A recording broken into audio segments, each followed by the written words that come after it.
Okay, good morning, ladies and gentlemen. This is Drawing the Human Hand with Mr. B. I'm, of course, Mr. B, and today I'm going to teach you how to draw the hand. Now, you could draw with whatever you have lying around. I mean, you don't need white drawing paper. You could use, notebook paper, whatever it is, computer paper. It doesn't need to be anything special for art. And as far as our utensils today, our medium, we can use either a pen, pencil is preferable, anything, a marker, whatever works for you. But if you have a pencil, we'll work with pencil. The biggest thing I want you guys to keep in mind is when you're drawing your hand is that we're going to do it the grown-up way. We're not going to sit there and trace our hand around and make the little turkey that we did back when we were in grade school. What we want to think about, and one of the main themes that you're going to find in this class, is that we want to kind of block things out. So when I say block things out, I mean breaking it down into smaller, simpler pieces. Okay, block things out. So the first thing I'm going to do is I'm going to try to draw just my regular hand, my sausage fingers here. I want to think about parts, and the parts I want to think about are the palm, which I'm going to consider like the body, and my fingers, the four up top here, and my thumb. And whenever I start drawing anything or any person, I like to start with the body, and in this case it's going to be the palm. So I'm going to look at my palm. It's kind of squarish. It's a little bit longer this way than it is this way. So I'm going to start with a basic shape that sort of is a little bit longer that way than that way. Now, it doesn't need to be perfect, and again, this is for cartooning animation, so if your circle or your square or your rectangle is not exactly what you're seeing, it's okay. It's a start. It's something that we can work off of.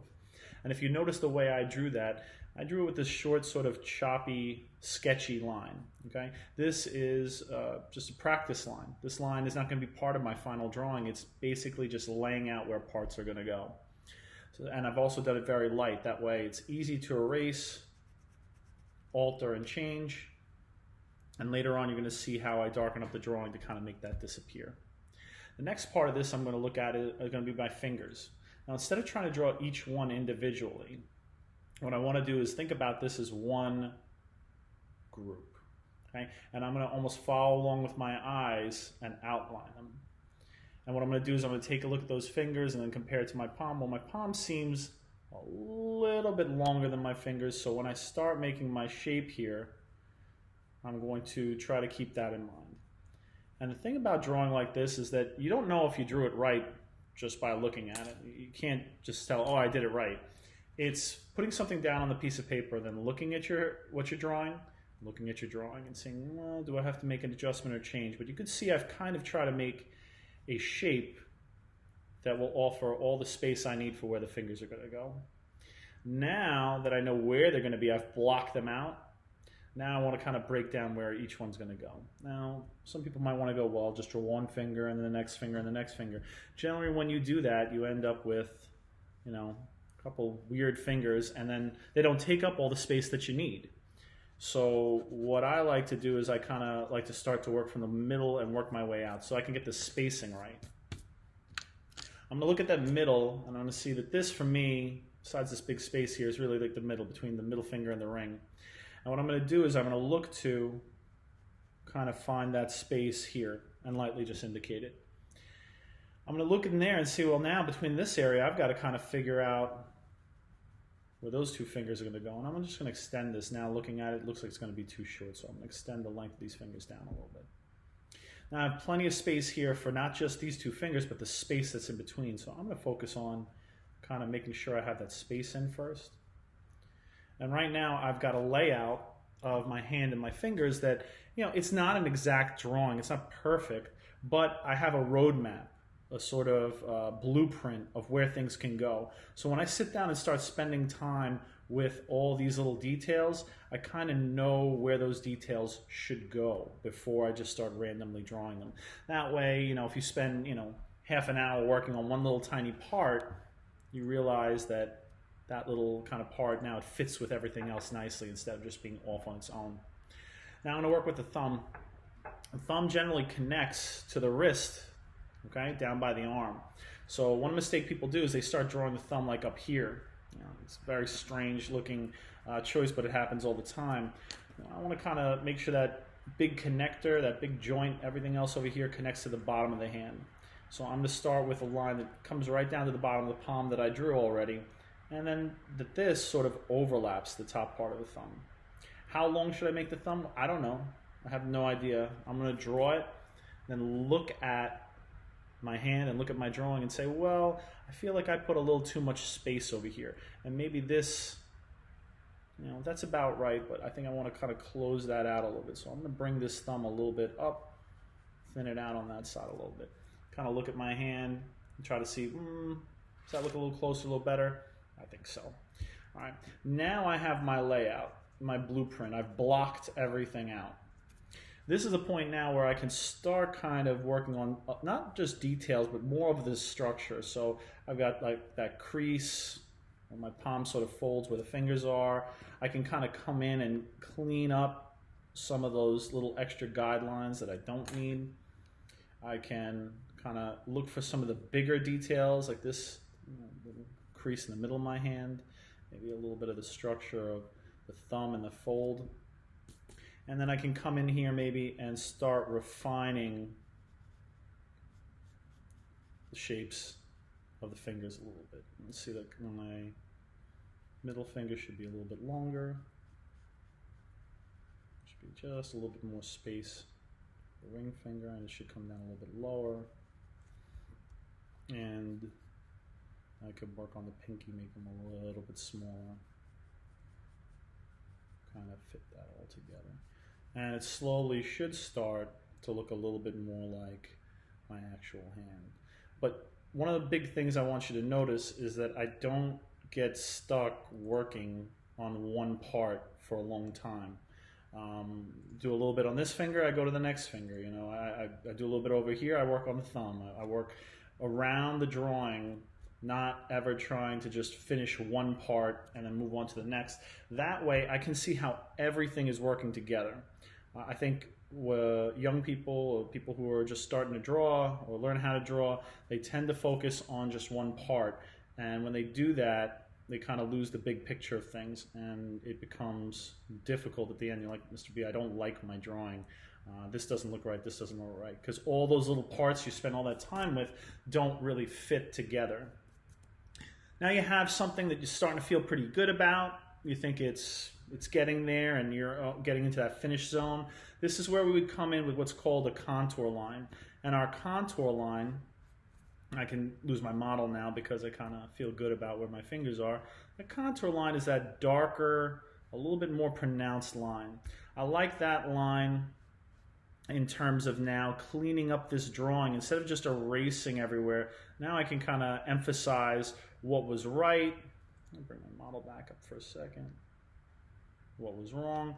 And one of the things I like to do is I kind of like to make the outline a little bit darker and leave some of my crease lines and detail lines a little bit lighter. Kind of makes for a little bit better look overall to the drawing. So with a little bit of work, you can see that I've sort of drawn a little hand over here. And some bumps and curves for the knuckles and everything. And voila, there's my hand, really small. I'll bring it in there for you guys for a second so you can take a look at that. Okay, now why hands? I like to start with hands because they are a little bit more complicated than most things. All right, they have a lot of little parts. The fingers obviously can change a lot. I'm going to do one more quick layout of a hand for you just to give you an idea of how to use what I just taught you as far as blocking out. I'm going to change things up a little bit. I'm going to go with a slightly posed hand, but everything that I'm doing, nothing changes. I'm kind of looking at it from the same distance, but in almost the same pose as far as the palm. So when I look at my palm, I'm going to look again at that shape. This time the shape isn't quite as rectangular or square as it was before. What I'm going to start with is something that's a little bit more leaned over. It's a little higher over here where the index finger's out. And I'm just going to kind of look around this shape, follow that around my eyes, and start with a very light blocking out. Slightly different start, but it's a slightly different pose, so you're going to have to adjust. These fingers, I've got them bent now. They're not laying out. It's a totally different setup, but it's not a different way of looking at it. I'm going to try to draw how these fingers are in one big shape, block them out all together.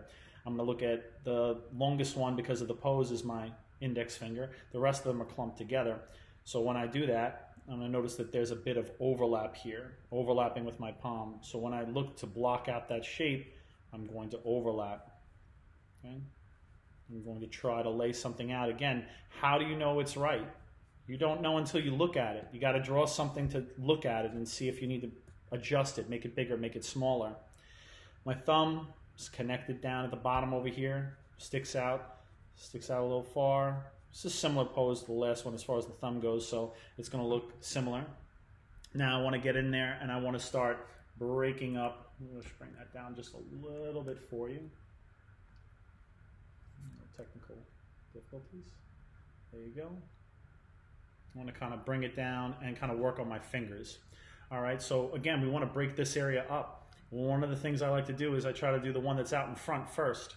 So I've got space. This is a weird angle, all right? So what I want to do is I kind of want to just look at it as a simplified shape and just kind of block out the space that index finger is going to go. Is it right or wrong at this point? I don't know, but at least I'm laying out where it should go. I got a little bit of a gap in here. I want to leave that little space in there.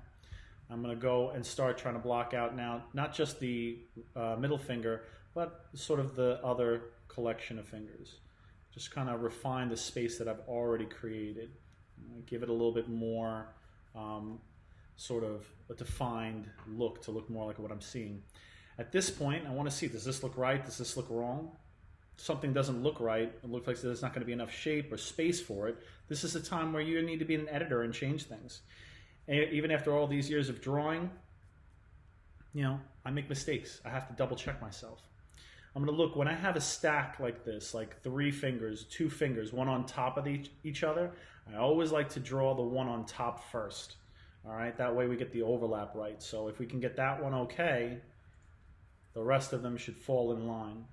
So I'm going to set that one up and then just kind of define the rest of the space now, sort of rounding it off. This is where you get to sort of check yourself and see, like, okay, well, does this look all right? Does this look, you know, similar? I'm going to see, not really. I need to kind of make a few adjustments. So I'm going to add a little bit more overlap here. I'm going to sneak this other one behind just a little bit more, changing and refining. All right, I'm going to change the angle of the knuckle a little bit. And you notice when I make a correction, instead of just erasing every single time, I just kind of make a line darker. And then I'm going to kind of thin out this pinky finger. Okay. And now I take a second and look back, and all right, it's kind of coming together. I'm noticing that maybe from here to here, I've got a little too much palm. So this tells me, all right, let me make a major change. I'm going to sort of take this thumb and everything that I drew, I'm going to move it up a little bit. And I can do that because I didn't spend 10 minutes on details on the thumb. So I can make a massive change like that, which I think you can see immediately looks a little bit closer, a little bit better. And I can do that relatively quickly without starting over. And I think that that's the problem too. When you spend a lot of time on details, you're afraid to start over. I'm going to really quick just go in there and kind of refine my drawing because I want you to draw. I don't want to spend all day looking at me. And I'm going to kind of just start cleaning it up and darkening some of my lines just so you can see the pose and see, you know, that I'm close. You know, things like fingernails and things like that happen later on. But I think very quickly you see I put together another hand in a much more challenging pose. So, you know, the poses are up to you. You're going to have the options of, you know, posing your hand however you want. I'd like you to do at least one that is just a straight up hand, just looking at your hand wide open like that. And I'd like you to try to do different things with each additional pose, you know, be challenging. You know, I'd rather you try things out in this form, which is basically practice, and, you know, struggle with them than, you know, just do easy things. So your goal for this week is 5 hands. You don't have to draw them particularly big. You can see how big mine are compared to my actual hand. You could do them on one piece of paper. You could do that on notebook paper. You could do that on computer paper. You can do it on the back of an instruction manual. All right, you can do whatever you have. But you're going to do those 5. I want you to photograph them and then upload those images to Teams. Again, this has been Drawing the Hand, Blocking Things Out with Mr. B. Good luck and happy drawing.